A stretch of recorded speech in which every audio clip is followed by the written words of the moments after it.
With the dusk slowly ebbing away, the first lights begin to seep through, illuminating the dawning of a new day, heralding our safe arrival on this very first day, the commencement of our voyage for this new year.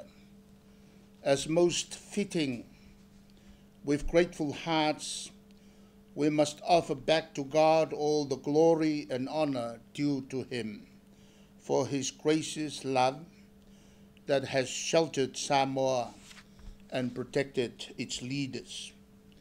His Highness the Head of State earlier delivered to the nation a message of goodwill and thanksgiving as we celebrated the birth of Christ the Messiah, the reason for the season. This New Year's address is in the self-same spirit as we bid farewell to 2014 and perhaps reflect on some of the major achievements that we undertook. In truth, Samoa raised the bar and elevated the standard of its performance in the implementation of the various tasks it embarked on in the year 2014. From the very beginning of the year and following the United Nations resolutions, Samoa graduated from its ranking of a least developed country to that of a middle income level country.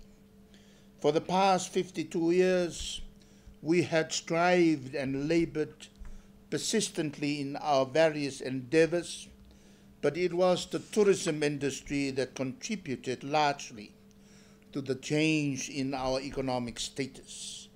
Consequently, and realizing the success of our tourism sector, government is keen to give priority to this sector as the mainstay of our economy to ensure rapid growth and in creating employment opportunities for our young population. After all, aren't our children the apple of our eyes? This past year saw the government taking on a mammoth task, which was to host the United Nations Small Island Developing States, an international conference that brought to our shores thousands of people from all over the globe. This major undertaking does not need re-emphasizing, as it was an event that saw our entire nation hand in hand, working together, relentlessly contributing one way or another that brought about the successful outcome we enjoyed. As leaders of communities, you took to the task of beautifying our environment. According to the UN officials, their experience of Samoa was beyond description. They were oblivious to the existence of such a nation with such a culture, a tradition of friendliness and of giving without obligations, a culture of people always with a smile, willing to offer help one way or another. In their own words, Samoa is a small nation with a big heart. Indeed, whether big or small, each and every person gave their all for the cause of our country, which, needless to say, the impact of the entire nation's contribution wrote Samoa into the history books of the world for the future generations to read about and glean from. Congratulations, Samoa. You did it with style and finesse, akin to the much bigger and richer nations of the world.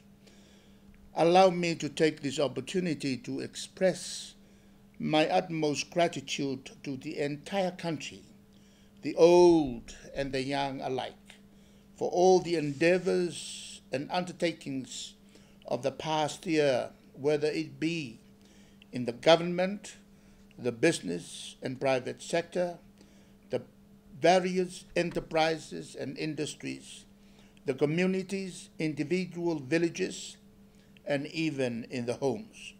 I believe every execution is a vocation and every vocation a calling. The rewards you reap, however, is not for man to bestow, but for God to grant His blessings in accordance with the seeds that you sow. I wish especially to thank the various church denominations, the leaders and congregations who have dedicated themselves to pray without ceasing for the nation of Samoa and its people. It is your fervent prayers and supplications that have rendered blessings and favor from God Almighty, and which continues to keep Samoa in good stead. As we pause to farewell this past year, we likewise momentarily halt to survey the rising of the sun above the horizon of the new year. No doubt 2015 will bring its own challenges and ordeals which we can either succumb to or rise triumphantly above. Perhaps worth mentioning is the long-awaited opportunity for our boys in blue to rub shoulders with and meet on our own turf, the boys in black. It has certainly been long in coming, but they are now coming to Samoa. No doubt they will draw quite a crowd, not just from New Zealand, but also from around the world and the Pacific. Another major undertaking this year will be the Commonwealth Youth Games, which will be held here in early September. This again will be a challenge given our resource constraint. Small country with people as its main resource, such that we need to make every cent spent on improving our facilities count. Being host for the Commonwealth Youth Games 2015, our young athletes have and are being challenged to defy the odds and dare to do better than their best by winning medals more than the incoming nations with their own athletes. I will say to you, young people, be challenged to be overcomers and not be overcome, to be stars and not be spectators. To quote a well-known phrase, where there is a will, there's always a way. The year 2015 is significant, as it is the last year of the current parliamentary term prior to the national elections in 2015. Notably, government is fervent in its endeavors to instigate appropriate policies to ensure that such elections are fair and free. The government will continue to pursue infrastructural developments that will raise the economic welfare of our people.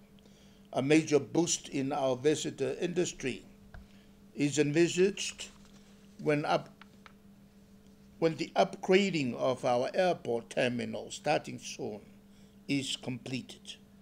In this vein, I wish to thank our various donor partners, without whose help Samoa would not have achieved the various undertakings that it successfully executed in the past years up to the present. It goes without saying that Samoa values these partnerships very much. However, we would welcome the further easing of some of the more stringent conditions applied by some of our donor friends on their assistance, albeit this Samoa is always grateful and continue to rely on your assistance and generosity for its development going forward. I wish to thank those travelers from near and far who are here to visit and see Samoa for what it is. Being remote from the main air traffic routes, travel to Samoa is by no means cheap. But for whatever cost that has brought you to our shores, you have nonetheless contributed to the overall development of our small island nation. Special greetings to families, friends, and visitors who are spending this festive season with us. I hope you will have an enjoyable and safe time here, and that you will take fond memories of this small island nation back to your homes and countries. I thank and congratulate our sportsmen and women in the various sporting fields whose talents and achievements brought them fame and recognition, but through their efforts it has boosted the image of Samoa worldwide. For the government, one of the main challenges continues to be finding avenues to absorb the ever-increasing numbers of unemployed out-of-school youths every year. The seasonal employment schemes between Samoa as a sending country and New Zealand and Australia as receiving countries is one such avenue which has been found to provide a safety valve in relieving the pressure of unemployed, unskilled youth. The number of Samoan workers continues to rise steadily each year, and every effort is being made to ensure that these successful schemes continue into the future, given its input into the country's development and especially in improving the economies of individual families. In relation to this scheme of things, a conference of New Zealand employers and contractors will be held here in Samoa in July this year. Historically, this is the first time this conference is held outside of New Zealand, and already it is drawing a lot of attention and commitment from the New Zealand horticulture and viticulture sector. This is but just one of the many conferences that will be held in Samoa over the course of 2015. Following from the success of the SETS, there was recently the Tuna Commission, which attracted close to 800 people, also from various parts of the world. As it is for all these conferences, the challenge for Samoa in playing host is to always display hospitality, honesty, generosity, and friendliness. For the hoteliers, the challenge is in regards to improved services that are offered, such as comfort and cleanliness of accommodations, but particularly with the taste and handling of foods, especially promoting our own local varieties. After all, the visitor comes to Samoa to experience life here and to taste and appreciate local cuisine. To conclude, I wish to emphasize Samoa's need of God in all its undertakings and accomplishments. It is therefore only right that as a nation we must and ought to put God first in everything. This is the very essence of dedicating the very first week of every year to prayer and fasting for the entire nation. This incidentally coincides with the various churches' week of prayers also at the beginning of every year. May we as a nation stand united in prayer through fasting, and may God's grace and mercy abound over Samoa. Soifua.